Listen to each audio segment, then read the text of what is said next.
I have the pleasure of introducing and speaking now with Andrew McCardle, who's an attorney from Los Angeles. He has significant experience in the telecommunications industry, helping states and municipalities kind of navigate through the federal regulations as well as the FCC and state legislation that impacts so many local communities.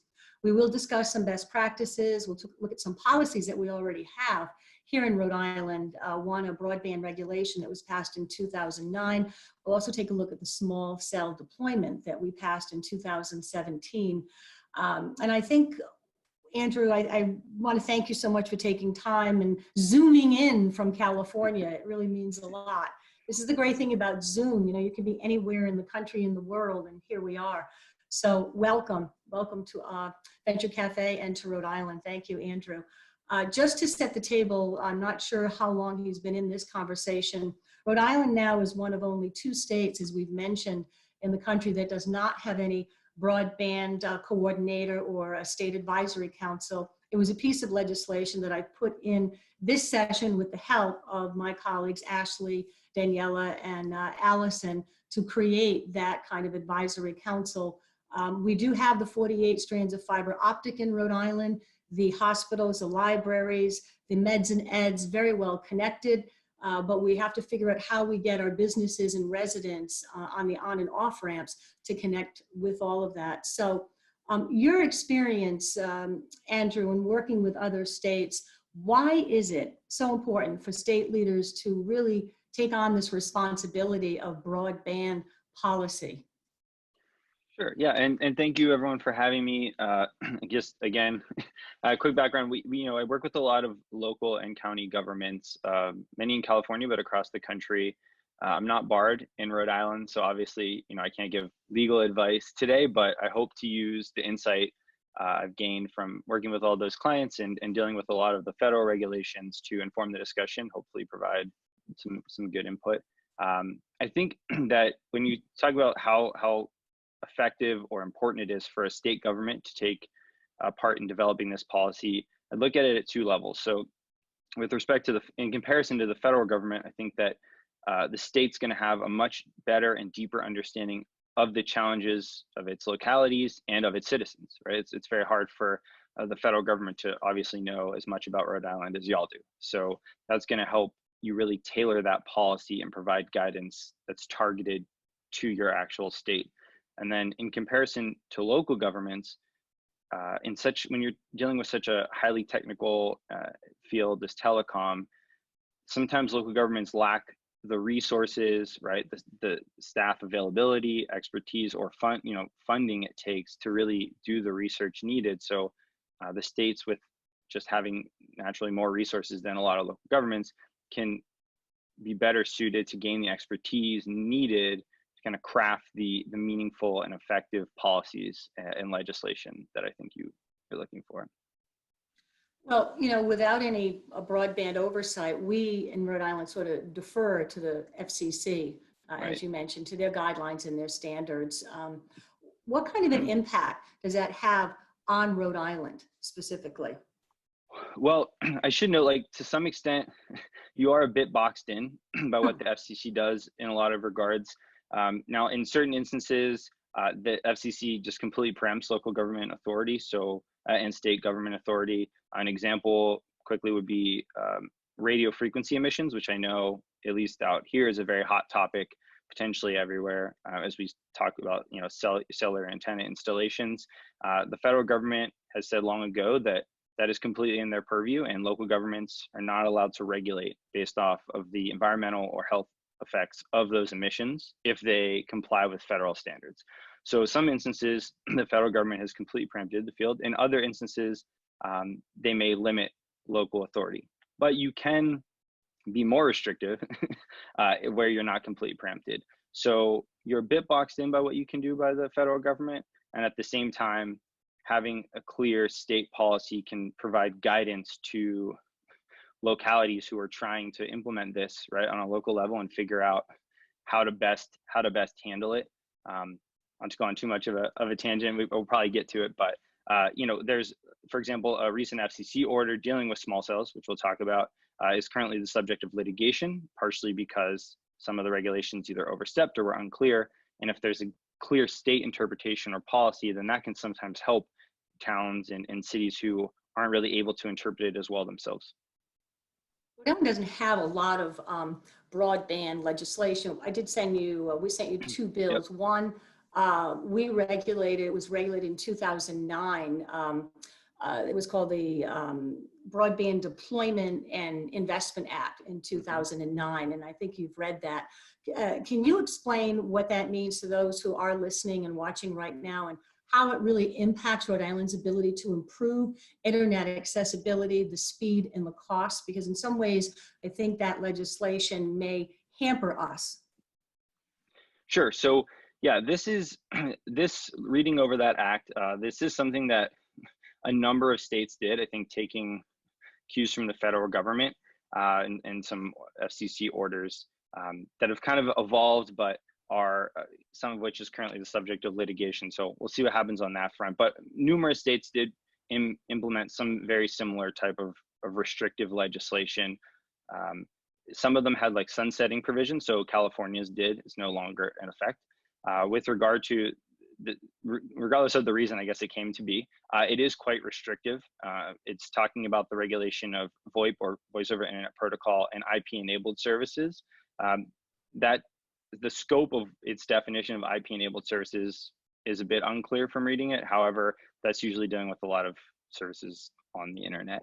And I think as a general statement, to go to your question about how it impacts your ability to improve accessibility and cost, is if it's restricting your ability to regulate these specific services. And when you can't regulate something, it can be very difficult to impact it, to put it curtly. And a number of New England states, I think maybe Connecticut and Vermont, actually have the DPUC, the Department of Public Utilities and Carriers, that have oversight. Very different from the PUC, which is the Public Utilities Commission. I always like to define those because they don't have oversight and regulation. The PUC actually regulates rates, much like what they do with National Grid.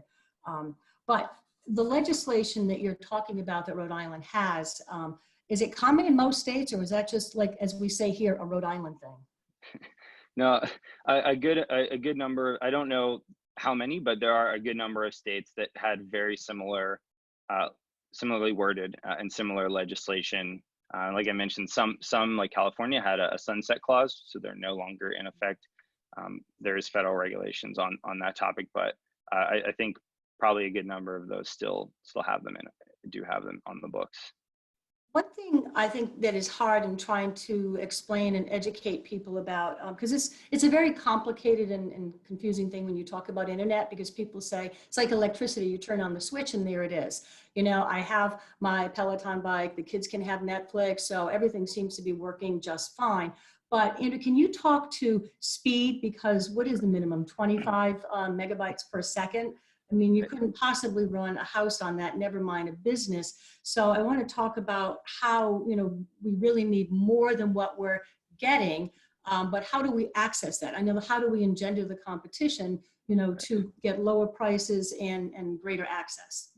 So background on speed, you were totally correct. The FCC definition of broadband is 25 megabits per second download, 3 megabits per second upload. And I only mention it because it's kind of odd the way they measure it. I think when people think of, when you think of download speeds at home, like if you're downloading a movie or something, you see it measured in megabytes, right? Like capital MB. But this download requirement from the FCC is actually in megabits. So there's 8 bits to a byte, which I know gets very confusing, but I only say that because it's actually even slower, I think, than people probably realize when they see the number 25. It's not is high, right? It's not the standard measurement you may see it at home. So it is definitely just a real baseline. And I know in some places it's not even necessarily hitting that. The way to encourage it, there's a few ways. The main one being, you know, again, if you can't do it on the regulatory front, then there's a few ways. So funding and financing is a big one, but that's not always available, right? There's not always additional money to kind of incentivize these entities. Another way to handle it is if you have kind of consider if the state has any available infrastructure, if it either has, you know, conduit available, perhaps fiber that's going unused, or just has any sort of network built out that you can make it easier and cheaper for these companies to come in, then that's going to help kind of spur development. So that's another way to go about it. That's something that we as a collective ad hoc task force here in broadband with the four of us, my three other amigos, have talked about. But from a policy standpoint, as a state, we still need an advisory council or a group of leaders, whether it's EMA, Commerce Rhode Island, a member from Ocean. That was the legislation that I'm working on because we just have no one looking at broadband in the state of Rhode Island since 2015. So for 5 years, we've sort of been asleep at the wheel, not doing a thing. Us and Mississippi, the only two states that have no one. I mean, that in and of itself, how can you have these kinds of conversations without policy people getting behind it, right? Yeah, I see what you're saying. It would definitely, I do see the value in having, I mean, obviously every state's different, right? But I do see the value in having a kind of central body that's able to lead these discussions with the corporate, with, you know, the telecom companies, and just try to coordinate efforts across states. As I'm sure, you know, you've seen, you can't necessarily require these companies to do as much as you probably would like, but coordinating large scale ways to incentivize them would certainly, I think, be easier at a state level than necessarily at a local government level. Right. And also you're an attorney, so you know the power of influence, right? And many of these companies have the power of influence with lobbyists. They have lobbyists that lobby the executive office, which is the governor, and they have lobbyists that lobby the legislative branch, which are the reps and senators. And in many cases, I think the bills that we sent you were probably written by internet providers. I feel my industry counterparts would probably disagree with me a bit, but I do think that I will say I feel the industry does have a good amount of influence on both state and federal levels, and I don't mean necessarily in Rhode Island. I think as a general statement, the industry is very influential and at both levels, so it can make it really difficult for local governments and anyone who I think is trying to push maybe some goals that are a bit different from the industry's goals. It can be a challenge. And when trying to deal with that from a state perspective, it can be difficult because you have to balance, okay, well, if we ease up our regulations, if we give in to what the industry may be requesting, is that going to definitively drive them into our state, or are we sacrificing or potentially sacrificing other goals of our state and localities, and then it may not spur the industry coming in? So that's kind of the balance we often work with on a local county level more, but the balance we work with our clients often. The other legislation that we sent you, Andrew, is regarding the small cell deployment for 5G. And Daniela spoke a little bit about that, you know, with COVID-19, lots of hot spots and certainly a lot of people accessing it, but it's a short-term solution. There are a lot of different opinions, obviously, about 5G and what this technology means for communities. Tell us about your work involved with that. What are some of the pros and the cons? Sure. So my work, again, you know, has mostly been with local governments. A lot of it has kind of been spurred by a 2018 FCC order. So I saw that your state small cell law became effective, I believe, in 2017. So before this order came out, but in September 2018, the FCC put out an order often called the small cell order, dealing with basically interpreting federal law to place some limitations on state and local authority for regulating these small cell installations. The three main topics that order hits on are: one, shot clocks. So that's the timelines in which you have to process these applications when they want to install an antenna in a community. Often these go on like streetlight poles, utility poles, things like that. The second thing are the fees that localities can charge, both one-time fees and recurring fees. So one-time fee being like a permit fee, and recurring fee being rent for if they're going to install an antenna on, say, a city-owned light pole along the street.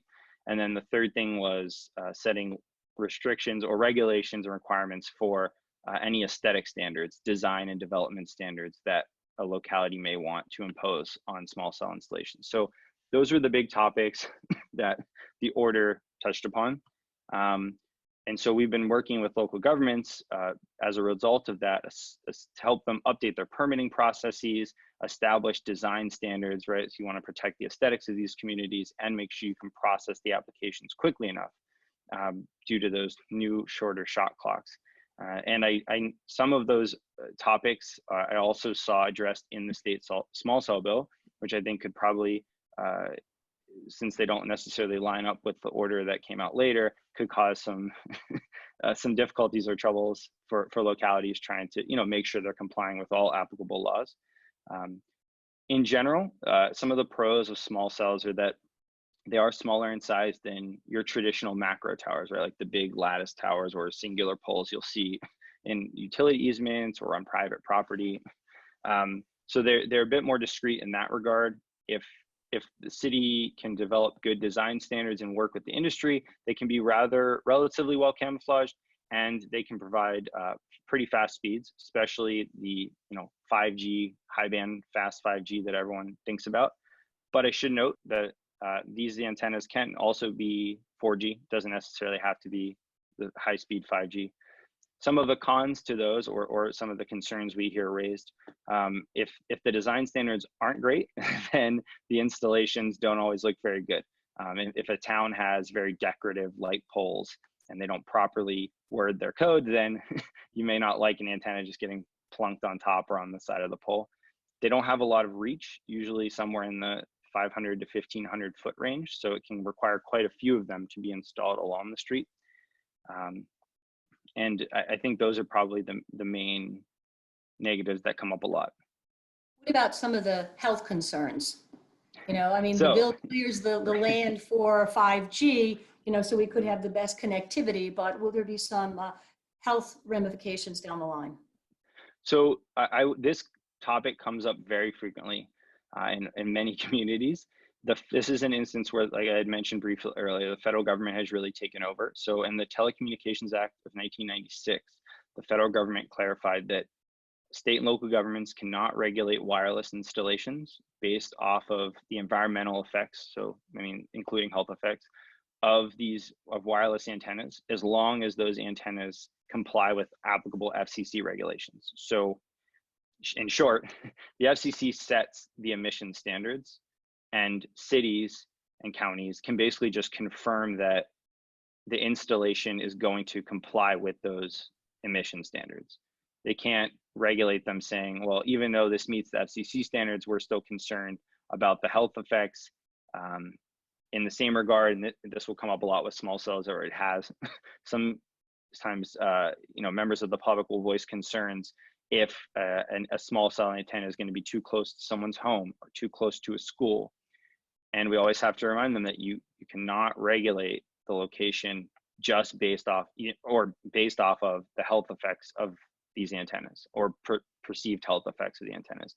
Just can confirm that they comply with the FCC standards. So that's always a very hot button issue as small cells get rolled out. And as Danielle mentioned previously, the wireless is important, certainly, but it's not the same as internet. It is not high-speed fiber optic internet. There are a number of places in Rhode Island. Anybody listening in Newport, Middletown, Portsmouth, Jamestown know that, as you've heard Allison say, there's one internet provider. And what can municipalities do to increase competition? And are there any legal considerations that should be considered, Andrew? Sure. So from a local government or even state perspective, any sort of regulations or legislation that makes it easier for the carriers or the telecommunications companies could potentially help. But on the legislative front, as you know, there's no real quid pro quo on this front. You can't say, oh, we're going to make it easier for you if you serve this entire city or entire community. You can just make it easier if you want, and then as a strategy, and hope that it spurs those companies coming in. But there are some other ways and I touched on briefly earlier, to try to help incentivize. Really what you're trying to incentivize is competition and having additional carriers come in. You can't have any sort of exclusive franchise typically, so the opportunity is there. You just have to kind of motivate them to do it. And so again, if there's funding or financing, that's obviously going to be very enticing, but that's usually in short supply, I think. And other ways are just if there's available infrastructure. So if there's any networks that already are in place, that can be very helpful, because to build out a second network along one that already exists can be very expensive. And obviously these companies don't necessarily want to spend all that money. And so if there's already, conduit being the kind of the tubes that the fiber runs through underground, or often underground, is already in place, or if there's fiber there that's just not being used by chance, then that's going to really help incentivize them to come in, because then the initial costs are much lower and it just makes it easier. So if you have that, that can be another good way And to go about I it. believe we do. The state has over 48 strands of fiber optic, and I think we're using perhaps 10 of them. So I think there's an opportunity. It gets back to the original point from a policy standpoint. Someone in state government has to want to see broadband become something that needs to be part of Commerce Rhode Island, because it's, as we said, economic development, it's education, it's how we live and how we breathe, In the work that you've done with other states, what are some of the best practices that you've seen? So generally, yeah, sure. So generally, whenever you're thinking of regulations or legislation, which I think comes up a lot, one key is to always account for both federal and state regulations. So as I mentioned, right now you have the FCC order on small cells. Rhode Island has a state law on small cells. And so municipalities are going to have to make sure that they're always looking at both, and they make sure they comply with both. And if there's any sort of conflict, they have to make sure to resolve it appropriately. So on a general front, that's very important. You could reach to the industry and get their feedback. I know, as you had mentioned, they do have strong lobbying power on occasion, but I have seen, at least at a local government level, probably more so, there are certain topics that are just so technical and specific that it can be very helpful to reach to the industry, maybe taking their response with a grain of salt, but it still helps build that knowledge base up a bit about what is feasible, what's not feasible, what are the concerns, what is stopping them from being able to do what you may want them to do. And it can prevent legal challenges down the road. So that's another effective way. Hear me correctly, our ISP providers in this state are really, really good corporate citizens. And in the legislation that I framed for this voluntary advisory council, where everybody talks together instead of working in silos, they are at the table, because I believe, to your point, they have to be part of the solution, right? Yeah. So from what you've learned about Rhode Island, what statutes or policies do you think we should consider in order to get more affordable gigabit internet access throughout the entire state, not leaving anybody out of the party? That is a big question. It's a big question, I know. Well, I think using some of the best practices I mentioned earlier will hopefully, I mean, obviously you never know, but will hopefully really help bring in service, understanding, I guess, one, what the challenges are, two, how those can maybe be solved, and how their industry concerns can be eased, or why they don't want to provide that service now. And I think that, some sort of state body that you mentioned to develop policy is probably a very good way to coordinate all that. I mean, someone has to be able to talk with all of these different parties and groups and interests and try to balance those. So having a centralized body that's filtering all that policy and gaining that knowledge base, which can be very difficult at first, and it's very technical and specialized field, can certainly help. Defining, I believe you had mentioned this earlier, but defining goal, obviously the same thing, right?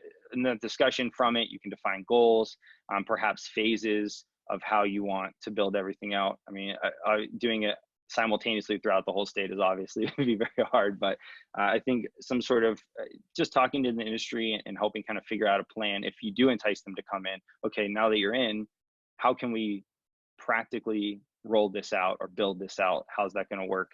And and then see how that may happen on a local level, because there's a lot of different, as you know, levels of government going on and different regulations and permitting requirements. So it can certainly be challenging if no one's really helping drive the bus a bit.